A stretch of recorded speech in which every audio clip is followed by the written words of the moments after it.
Welcome to the American Intelligence Media. This is Douglas Gabriel and Michael McKibben. Michael, are you ready I'm ready. to pull back the veil? Let's do it. Because this is scary. So if you are not seated, please sit down. And if you are not ready to have more bashing of members of the British Royal Privy Council, then you should turn this off. Because what we're about to tell you is somewhat scary. As a matter of fact, it's kind of like a Twilight Zone thing. It's hard to friggin' believe. So I'm going to do the backdrop, as I always like to do, having the final word on things, you know? Yes. And then Michael's going to tell you the front drop. And the front drop is going to be more bizarre than what we've even told you to this point. I know that it's almost impossible to believe that. And I'm giving a preface. When do I ever give a preface, folks? Very few, if ever, times do I give a preface. And this needs it. Because the researchers who have been working nonstop to pull up the research on this literally do not know what to do with it. And so we're going to have a talk today to try to encourage them and give them kind of an outline in which to put this amount of evil into one place, into one person, because it's almost unbelievable. But as you know, we always provide you with more than enough adequate indictable information directly from first-hand resources to prove it to you, and then you can try to prove us wrong. The researchers who pass this through us here at American Intelligence Media and Aim for Truth, and Betsy's incredible Truth News headlines, and Americans for Innovation, and a bunch of other groups, and the groups that Michael McKibben and Leader of Technology represent. This is the work of all of them, but none of us quite know how to frame this. We've been sitting around trying to just frame it for you, because that's usually like one of the jobs of myself and the conclave. So I'm going to frame the first part. A few months ago, we started demonstrating that the British Crown, the United Kingdom as they call it, kingdom with the emphasis on the word kingdom and monarchy, the British Crown was deeply involved in everything that's American, and to the point that you have to wonder, what, about 1/3 of all of our services in the military and in civil society and everything is all turned over to a group called Serco, and Serco is totally British. And that Urenco, we had just demonstrated Urenco, which is a British company, is pretty much in control of at least half of our uranium market right here. And the Queen's Rio Tinto has the uranium, and that's a whole scandal. And then we started looking into the Queen's, what's called the Crown Agents, and basically they're just a charity standing there receiving money pouring out of America that goes to them, and then it doesn't go anywhere else. And then we found out that OPIC is nothing more than a front for giving American-backed loans to basically nonsense, just giving people money. And if you happen to be standing in line, and the Brits are massively standing in line receiving this money, they get lots of it. And then there's the USAID, which also receives this money. And then you start looking and you find, wait, the Brits are involved with Lockheed Martin. They're involved with They're involved with BAE, British Aerospace Engineering, is it? Or British Aerospace, I think that's what it is. British Aerospace. And then they're involved with their subsidiaries. And then those are actually have huge parts of Boeing. And then you're looking and you're going, but wait. What did we just discover? We just discovered that Serco not only runs most of our data and our bus systems and all the collection systems and the intelligence systems and the airport systems, and you name it, they got their finger in it, and they're being sued for $84 billion worth of fraudulent activities coming out of Britain, that is in Australia and in Canada and other places, New Zealand, where they were doing, and Britain, doing all this service, and then they found it was fraudulent because 65% of it was being done and the other 35% was being ignored. And they were gouging, and they had no-bid contracts and everything. So they're kind of collapsing at the same time we're researching them and realizing the depth of the octopus hold on the American system. Well, they run the U.S. Patent Office. Oh, gosh, how could I forget that? They run FEMA Region 9. The number one thing that creates money in America. patents and technology. Look at the whole stock market built up on Silicon Valley stolen patents, stolen from Leader Technologies through IBM Eclipse Foundation. And we've explained this to you a number of times before. So when we started looking closer, we started to see that the British control was amazing. And then the researchers started digging down, and they found out that this led back to a person named Lord Geoffrey Patty. Sir Geoffrey Patty. Excuse me. I these British titles. Come on, get it right. I need a title, you know? I need a title if I'm going to talk about these people. I want a title. I'm going to call you Lord Oh, that's Douglas. right. I do have a title. My title is In the Ass of the Globalists, because my first name's Thomas Paine, and my last title is In the Ass of the Globalists. So I am truly a pain, and I'm a pain because I don't like it that Sir Geoffrey Patty is in the Privy Council, and I got all upset by this, and I myself was researching it. I'm going, no, I got it. Sir Mountebank, the Queen's cousin's in on this, and Lord Richard, or Sir Richard Dearlove, and Sir Anthony Wood, and look, David Walker is in it, who controls the Queen's Bank, and then the Queen's court's judges in the Privy Council. She's got this all wrapped up. This is beautiful. And then we saw, look at this. You particularly, Michael, and some of your team, discovered the golden share of the Queen. And when we saw the golden share of the Queen, we're going, holy cow, it's true. The Queen has her finger in everything.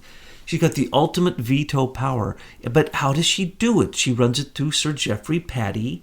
And we thought we'd nailed one of the evilest dudes on the earth, because he also controls Strategic Communications Laboratories, which was the mother company of Cambridge Analytica, which has been controlling elections in 60 nations, 100 elections where they put people in power or took people out of power, and 44 of those were in America. And so Trump gets in trouble for being with their subsidiary through his one of his people, through Cambridge Analytica. And then it kind of crumbles back that we start to see the true mother company, Strategic Communications Laboratory, how corrupt it is, how amazingly connected to Sir Geoffrey Patty it is. And then we're going, oh my gosh, the Queen's Privy Council seems to be, because there's no constitution governing these people, there's nothing controlling them. They have the ultimate control in all aspects. And then we're thinking it can't be any worse. And then one day, one of your researchers, I'll call him James. He doesn't want to be identified, but I still called him James, so he'll know that I'm giving him credit. James is a genius. He should be sitting here talking with us right now. And he discovered that Mitt Romney's son controls the Smartmatic election devices in Utah, and that's probably why Mitt got elected. And then you looked closer, and it wasn't only Smartmatic, it was the Diebold and the Sequoia and the Heart Age and Civic, and every single one of them. And S&S and Dominion. And they all have the Sequoia. same software, Optech. And that was the genius that you and James and the other researchers put together. And then you made a chart, and now Roger Stone is touting that all over. Tens of millions of people have seen that there is one program owned by an evil person in the Privy Council. He runs it, and that just like Geoffrey Patty runs the influence machine that has also collapsed and gone bankrupt, but basically shuffled into their shell companies and other companies. So Geoffrey Patty didn't get hurt by Serco is still going to be fine, even if they go bankrupt. And Geoffrey Patty's Strategic Communications Laboratory, doesn't matter they go bankrupt, because they have all these things. You figured out where they go, and we want to know where they're going. You figured out where they're going, where they've been, and where they're going to go even beyond that. And all the companies, and you've revealed all of this in so many minor drops, and in the drops on Truth News headlines at the bottom, where you've brought out the gold, really. And so we thought Geoffrey Patty was it, because he can control elections. He's behind George Soros's color revolutions. We couldn't figure that out, and we couldn't figure out how George Soros played into this. And then James shows us that this evil other member of the Privy Council unveils someone who's probably maybe 5 to 10 times worse than Geoffrey Patty, who we thought was about the most evil person we'd come across on the planet, right next to George Soros. So, folks, all of the machines in America run on the same software, and it was created, ran, and is still manipulated by Smartmatic Machines, which he owns also, and many other things. Goes back to one person. And now I'm going to try to be quiet and let Michael McKibben tell you about this new evil lord that he has uncovered. His name is Lord Mark Malloch-Brown. And I would say you're probably right. As far as we can tell, he is 5 to 10 times more corrupt than even Sir Geoffrey Patty. And the researchers, as we started digging into his background, we discovered some telltale signs, and one of them was that no two of his resumes that are out there all over the place are the same. Every time a different aspect of his background is mentioned, and there is no compilation, and even the UK Parliament has a very incomplete resume. And so our people and friends started putting together a biography timeline, which is now pretty much in place, and I think Betsy has it up on Truth News, and it shows the resume of 10 men. There's no way one person could have done everything that he claims to have done. But he doesn't claim it in any one resume. But when you put all 10 resumes, all the various versions of his background together, you see a superhuman being that could not possibly exist on this planet and operate in business without spending every waking moment traveling from one business to another like a bee, pollinating the flowers. And he's been doing that for 20 or 30 years. And his background is he came up from all the right places. His wife's father was a knight, and that appears to be how he got his start. And he went from one job to another. He very quickly rose to the number 2 position in the United Nations. And his focus was on refugees. And then after he was also involved in U.S. law firms. He was involved with the World Bank, with the Davos Group, World Economic Forum, the Council on Foreign Affairs. You name it, he was in it, and he was at the top of it, and he was either chairman or vice chairman or director. And then he was appointed to the British Parliament. He was a minister of equivalent to what Sir Geoffrey was, Minister of Trade, but it was a slightly different name. And then after he went through that whole, there's a common thing we see among all these types of people. They all have a pedigree that includes a big stop in the British government, at the top of the British government. And then right after, or right as they're becoming a minister, they become a knight. They're invited to the Privy Council. In Lord Malloch's case, he became a baron or a lord. And so he has every title you can possibly imagine. And therefore he's connected with whatever is going on in the Privy Council. He's right there at the center of it. And then he goes into private practice. And then that's where the raping and pillaging occurs. Because you've got, in his case, he admits to being a director or chairman or advisor or trustee or head potentate of probably 15 to 20 corporations, heavily involved in oil and gas, heavily involved in Africa, all working World Bank connections, insurance connections, and the like. And in the end, he is involved with probably, we haven't added it up yet, but I'm going to guess it's 1,000 to 1,500 key names of people who are leaders in these various companies all around the planet. And he is to this day. And inside those organizations, we see relationships with just about every corporation and bank and insurance company and government agency on the planet. including many of his NGOs, which he's involved in, that do include American business leaders, politicians, bankers. So you see this just unbelievable collection of people that we now can easily associate with the deep state shadow government. And these are all under this umbrella of this man named Lord Mark Malloch-Brown. And we have struggled with, who is this guy? How does he relate to the Queen? It appears that he directs the Queen.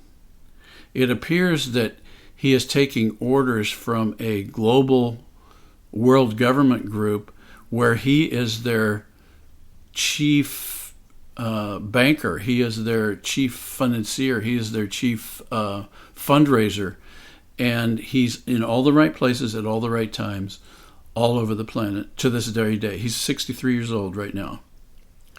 So he is very much in his prime, and he's on the move. Investec. Let's see. It basically is a company that controls hundreds of other companies, and he controls it, and I've never even seen anything like this. 365 companies. It is beyond anything I have ever seen. How can there be a company that controls 365 other large companies and be ruled from a place where there are no laws where he has to reveal his conflict of interest with any of these? That's a good point. In America, it had an executive been involved in these various companies, they would be required by ethics law to not only name the company that was the conflict, but all of the key personnel that were either officers, directors, or 5% shareholders or greater.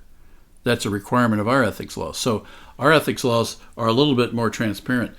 In Lord Mark Malloch-Brown's world, he doesn't even have to hardly mention them. And he certainly doesn't have to mention the principles inside these organizations.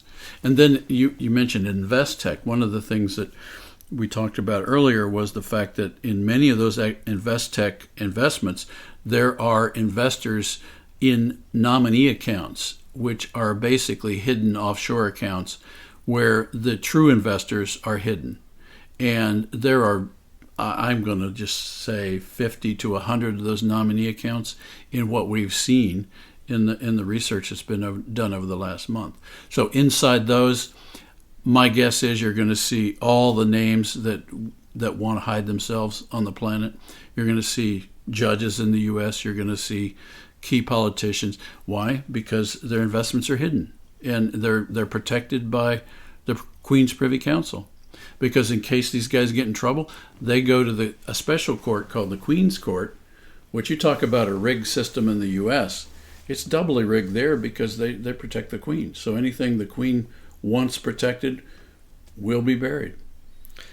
So the old British East India Company that then became basically the Queen's Privy Council was gearing up to become the rulers of the globalists who are going to rule out of the United Nations, because we see that Lord Malloch, I like to call him Malloch because that's an evil Sumerian god of mammon, god of money, and he seems to me like the worst of globalists that I've ever seen. He actually has organizations which are incomprehensible, to be quite frank with you. What you were just describing, when you see the lists and you realize how big these companies are, he can't possibly have any interaction with them except to give all of them at one moment orders from the top, and they all must obey. That could be the only way that he could possibly manage all of these companies. Plus, he was the second in charge of refugees, and refugees is the business of the United Nations that makes them most of their money. And then the other things that make money, he was the head of that, World Bank. He was part of the World Trade Organization, and all these other ones, the WEF, the IMF, all of them. And he knows how to skim the money. So he has a company I'd like for you to tell them about, where he has taught Bill and Hillary how to insert themselves as a toll booth to receive money for countries that have emergencies, and they pocket most of it. He has an entire group of those companies that do that all over the world. So he is probably, like Hillary and Bill, right there helping create the chaos so that they can then profit massively by supposed charities that are philanthropically helping areas that have come under emergency. So I think that he is teaching people like Bill and Hillary and now the Obamas and the Bushes before them how it is to basically put a tax or a toll that has to go to the top with absolute impunity, that cannot be prosecuted, it cannot even be questioned. As a matter of fact, it can't even be conceived.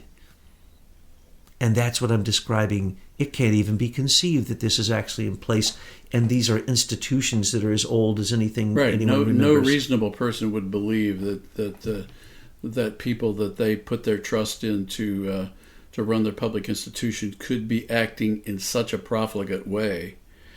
I'm not sure what foundation you're talking about, but let me talk about one, and that's the Shell Foundation. Oh, yes. In his UK Parliament bio, it mentions the Shell Foundation. So our researchers dug into the Shell Foundation and discovered it has a British version, it has an American version, and it has a Dutch version. And it's related to Dutch Royal Shell. But the British version, Lord Malloch has been a director, and it is ostensibly a charity. It was formed in England as a charity to fund projects in Africa. And there again gets back to your refugee issue. These guys are quite fascinated with Africa. And on the one hand, he's got many holdings in Swiss mining companies, in oil companies, in reinsurance companies that all go down to Africa. And amazingly, they all get involved with energy and oil and things like this to control the wealth that's coming out of Africa, obviously. But in the Shell Foundation, they talk about a lot of charitable activities that they're involved in. And then in one of their annual reports, they very briefly describe a holding they have, and I can't remember the exact name, but it's Shell Management something Limited. And we looked at that, and lo and behold, that company was funded with $2 million from OPIC, Overseas Private Investment Corp, started by Congress, which is ostensibly a public agency in the U.S., but we put money in Shell Foundation, which then turned around and created a private organization, private investment management company, headquartered in London, that operated as a private organization. Now, how wrong is that? That's what I'm talking about, using charities and the illusion of philanthropy to actually take money from America and other countries that are trying to help people who are in need, and they simply shift it into other companies that steal it. It's just disturbing. Now tell us... I'm sorry, I made a mistake. It's not OPIC, it was USAID. Yes. Yeah. We had mentioned before he gets money from USAID was the organization that we put USAID money into a British charity, which then invested and made their own private corporation solely with that funding that then operated on its own. And we have yet to cross-reference the OPIC recipients of these grants that we have made available to you in our intelligence reports and on Truth News headlines and through research through Americans for Innovation. And if you actually cross-reference those, we haven't cross-referenced those with the hundreds and hundreds of Lord Malloch's companies. So as far as we know, he could be literally be receiving huge amounts of this to companies that go straight to him, which are nothing but companies to receive money stolen from America. Well, if you just think about it, that situation had to have been so obvious that the auditor, which was Ernst & Young on that particular report, couldn't hide the fact that USAID had provided this cash and actually disclosed it. So that they actually described. Just think about all the other investments that they've hidden. Now, this implies human trafficking. And recently, Cheryl Mills was found out because of her Black Ivy group, which is supposed to fly under the flag of being an energy group, is actually human trafficking in Africa and many countries. And she was personally responsible for helping Hillary spend $55 billion through USAID. And it went to some of her companies, and it went to some companies that, of course, were involved with Sir Geoffrey Patty. And we've demonstrated that by following it back to some of the companies that receive these guaranteed loans, which then they simply receive the money, default, don't build what they say they're going to build, pocket the money, and there is no reporting involved whatsoever. And this has now come out again in the news that there's no reporting involved in OPEC supported loans, and in USAID it is so thin. Well, the reporting. They actually disclosed to one FOIA requester that they destroyed the records, so they don't have the accountability records on some reinsurance projects that they did. We were laughing the other day because we had found that they had spent hundreds of thousands of dollars to build a Marriott in Afghanistan. And we said, what are they going to use it for, a target practice? Well, guess what happened? It never got completed, and they use it for target practice.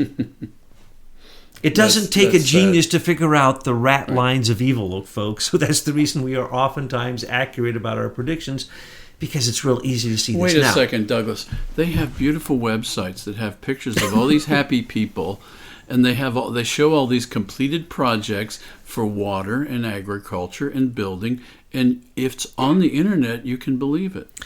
If you go to the Clinton Foundation and you look up, what I'm going to give you is the name that should put Bill Clinton in jail immediately, and that's the Clinton Justra Sustainability Growth Fund, which is the $200 million he got for the Uranium One deal, and then 50% of Goldcorp for the rest of their life from Frank Justra, and $100 million from Carlos Slim. Add that one up. And what are you going to see? Because of the subliminal programming on the page, it will make you cry. What they did with that lovely money. I'm so happy that they received. Let's count that up. Okay, 200, okay. 300. Before I forget it. That was 400 that year. So that year he got $400 million for one deal, which you can describe the exact details because you know, you've seen the picture, you've seen the date when Bill Clinton went to Kazakhstan and got himself that little Kazakhstan empty uranium mine, which then became the target, the thing that ballooned into Uranium One, which don't even get me started on. He got $3.2 billion for selling that company 2 years later. Oh, there you go. I'm so glad you remembered the exact amount. I didn't want to exaggerate. Before I forget it, on you mentioned Frank Justra. In the Lord Malloch-Brown study, one of the groups that he was the chairman of, or I think still is the chairman of, is the International Crisis Group. It's quite a large group. That's what I'm talking about. Okay. Well, among the members of the International Crisis Group is none other than Frank Justra. Okay. Now. And Larry Summers and Sheryl Sandberg from Facebook. All the usual suspects. And even others. Yes, there are others. I don't recall them right now. Americans that you'll be shocked to see that these Americans have sold out to the Brits and are hiding underneath their system of global corporate protection from the Privy Council so that they don't have to pay taxes and that they can in fact become enemies of our nation, because these people are enemies of ours. Now, I'm going to, before we get to the election rigging and the machines and Lord Malloch and that, I'm going to now go to the secret piece that we knew had to exist, and we got to thank James again, because he, out of the blue, pulls this name that we're going, who's that? Well, we better look at that, and it answers our question. We said George Soros must be connected to the Privy Council. Please explain to them how George Soros is connected to the Privy Council, Michael. Lord Mark Malloch-Brown, doesn't even hide his relationship to George Soros. You see many videos of them making presentations together.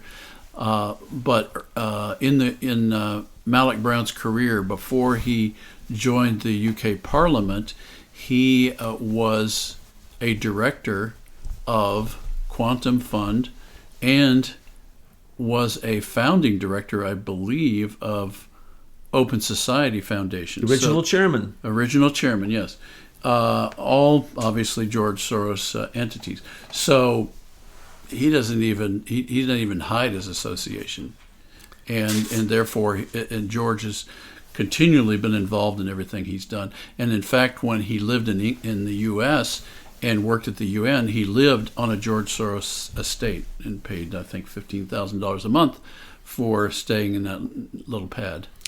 So there you have it. The European Union of George Soros has its fingers in the Privy Council, which means that when they almost brought the Bank of England to its feet and brought the British pound almost to its bankruptcy, according to them, you had said George Soros must be connected to the Privy Council because the Bank of England wouldn't have let that happen unless they were part of it, and somebody got a payoff.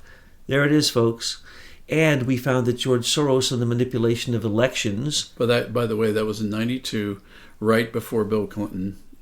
That was right before Bill Clinton was elected president, and right before all of the activities to centralize the Internet of Things started in the U.S.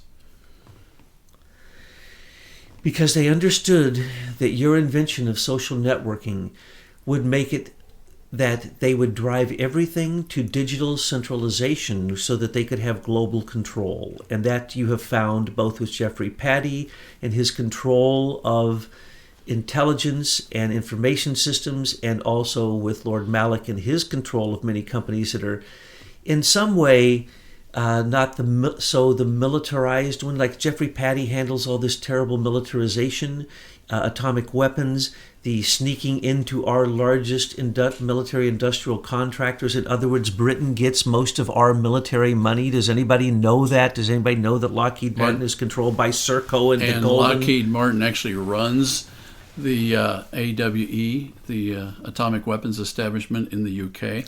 And then Serco runs them. Yes. And so the Queen's Golden Share runs probably, let me just say, I will say 4 of the top 7 military industrial contractors in America are run by the Queen's Golden Shares and Jeffrey Patty.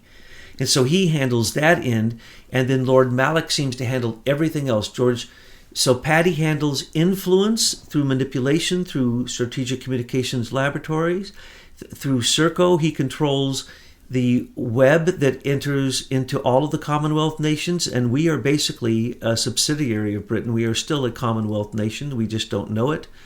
And then you have Lord Malloch, who basically picks up all other pieces and turns them into globalism. So he's he's the influence peddler for globalism. And he's like the mafia Don, who they all have to ask, well, is it going to be okay with you in the future? And he has to say, well, in our globalist plans, no, you don't exist. So I'm going to change your company name to this, and then we're going to change it over here, and then we're going to hide it in Venezuela, and then whatever. It doesn't matter. This man acts with impunity as the worst corporate terrorist on the face of the earth and the worst globalist. So he and George Soros sleep in the same bed, and they tell the Privy Council what to do. You have discovered this, in my opinion. No, it was Betsy that said it. Thank you very much, Betsy. Betsy directs us always. We know that. Who's protecting George Soros? And it has to be, in the end, the Queen. Yes, you did. Yes, you did. But then you guys had to prove it. That was true. Yeah. Yeah. You intuit it, and then we have to prove it. Which takes thanks, Betsy. 587 miners have been down in the dark for 3 weeks for you. I hope you're satisfied. So we want to thank you, but we had to do a lot of work, and then I know you're happy because of my ridiculousness when I said I hope the Queen trips and her purse opens and we finally get to realize what's in it. And what will be in it, Betsy? The golden shares! And they'll dump out on the ground, and Trump will pick up one of them and go, I got a couple of these, and hand it to her and not be interested, because really she's daft. And they tried to accuse him of cutting her off. Well, America first. We don't bow to monarchs, no matter what country they're in, because we're not Barack Obama, who bows to every master who comes in his presence, which he did. Well, you know, one of the troubling contemporary issues related to Lord Malloch-Brown is his influence over the voting machines. And this is something that we've got to pay attention to now. We can't leave this when we can't procrastinate anymore, because if they're able to use this international networking among these machines, it's possible that they could swing the U.S. election in ways that are not going to reflect the vote. Wait, you've already proven the Diebold machines in Ohio did create false election results. You've already proven the man in the middle and Karl Rove but we was didn't there. We didn't see Lord Malloch-Brown at that time. Yeah, but he knew about Optech, which is the software in all of them. And so that is the great revelation, is that Optech was created in Venezuela by Jimmy Carter. And why? Here's the issue. I always wondered, why Venezuela?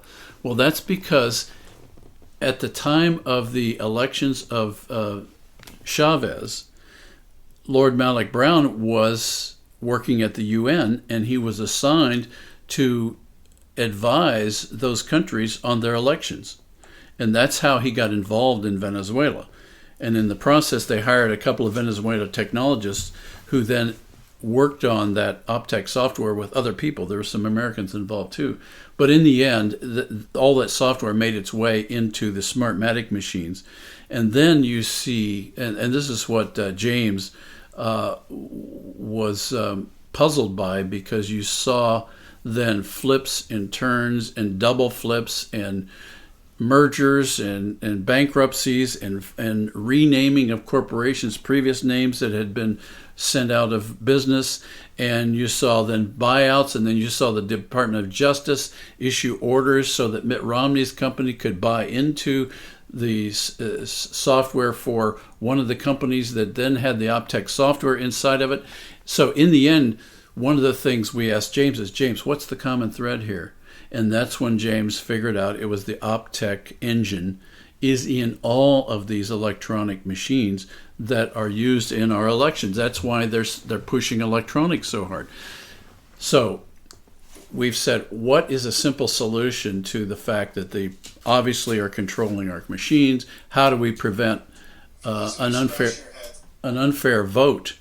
And frankly, all I'm interested in is a fair vote. I don't care who's elected. I want the vote to be fair. So let me recap.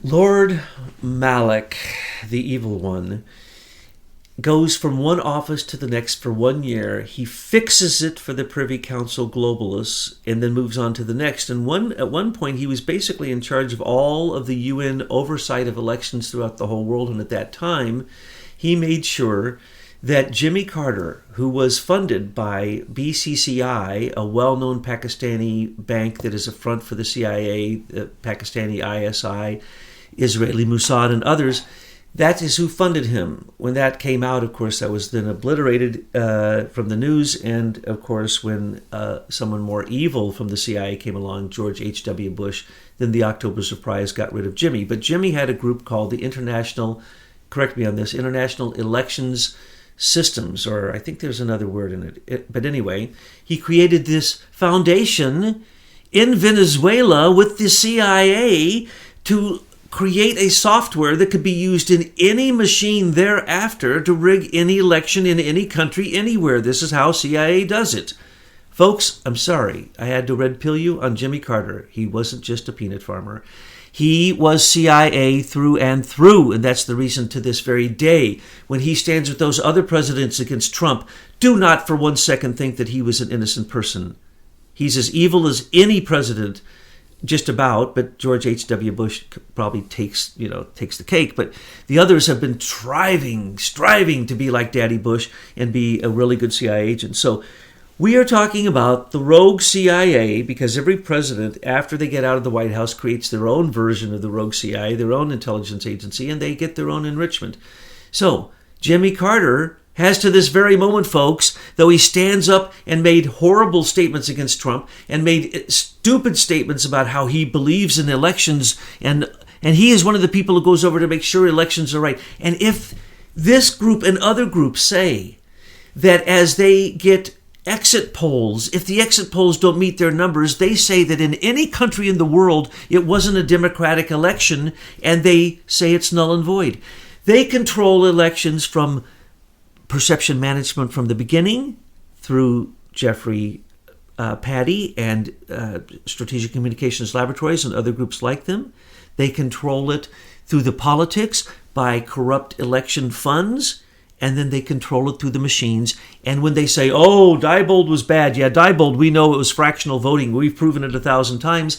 We'll get rid of Diebold. We'll go to Sequoia. We'll go to ES&S. Right.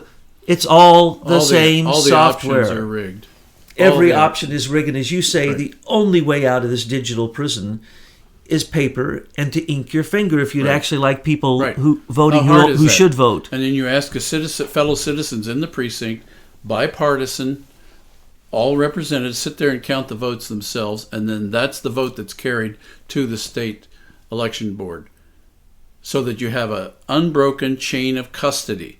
And that is what software machines can never give you. Ask any technology guy worth his salt that's not lying to you, and they will tell you there's no way that you can verify that the votes being printed out on that machine are the same as the votes in the cards, unless you count the cards also, because you don't know what's going on in that software. It could be flipping those votes upside down and backwards for all you know. You don't know. Now, we've characterized evil Lord Malloch, and to reiterate, 17 states in the United States of America, Commonwealth of British... Commonwealth of the United... the United States of America that never really got their independence from Britain, has 17 rigged states that have Smartmatic machines in them. They are effing rigged.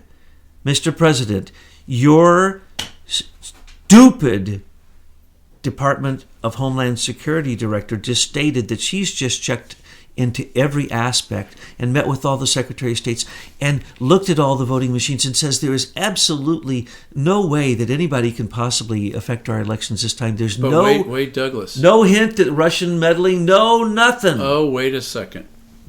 But a federal bureau, third-party federal bureau, has sent you a letter at the state election bureau in your state and said these machines are verified to be working properly.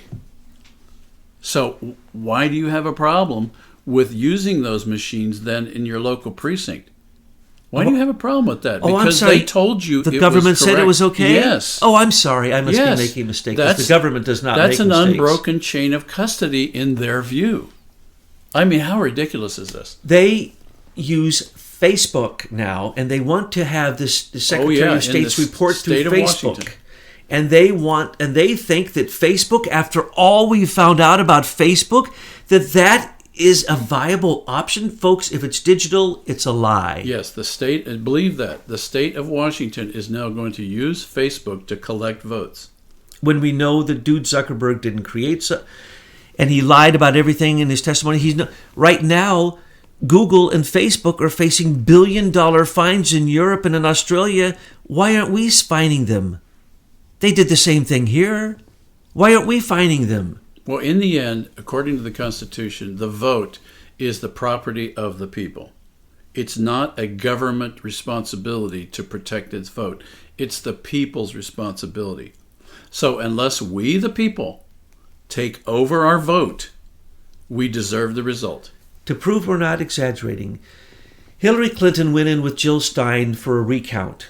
When they got to the third state and they got to Detroit, they found that the vote was so pathetically rigged that they stopped their recount. Then, after Trump got in power, he asked Mike Pence, to please head up a Federal Elections Commission, a voluntary assessment of the authenticity of the vote.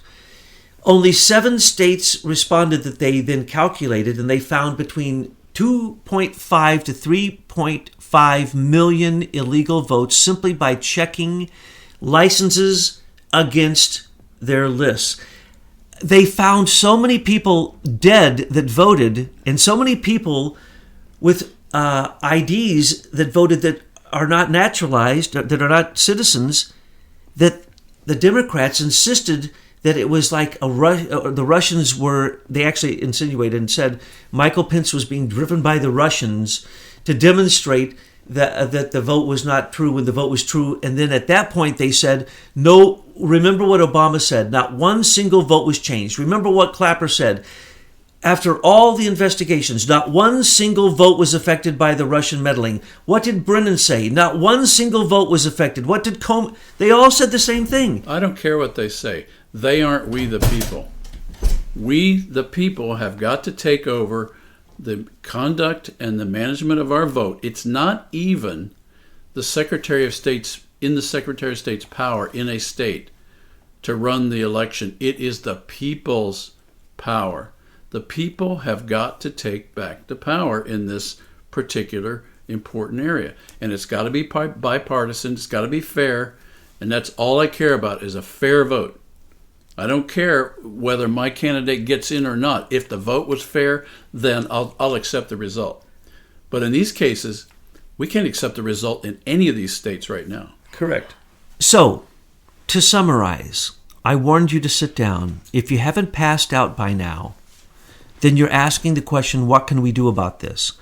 Well, what we did about it is research, and then we put it out there, and now it's reached 60 million people that we know of, at least 60 million people in the world now know that there is no such thing as an electronically sound vote in America.